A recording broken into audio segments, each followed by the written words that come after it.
sometimes if I make a loud noise, it kicks it loose, and then you'll notice now it's registering my voice.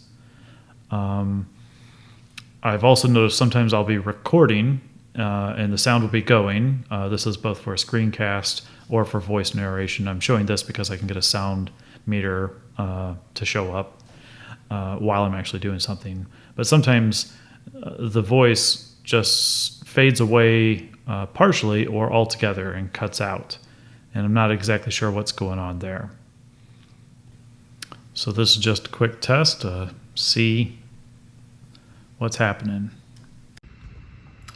So I'm running into an audio problem with Camtasia. Right now, I have my sound source selected, and there's barely any activity registering here before I start recording. When I start recording, again, there's no activity. Sometimes if I make a loud noise, it kicks it loose, and then you'll notice now it's registering my voice.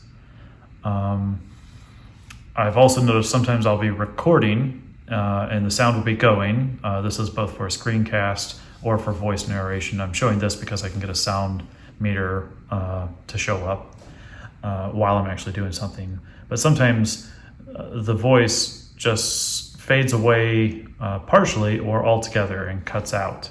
And I'm not exactly sure what's going on there. Here's a little bit more. I'm talking and the sound register isn't registering hardly anything except for bass level noise until I make a loud noise, and then it's like the sound thing starts to kick in and do something again.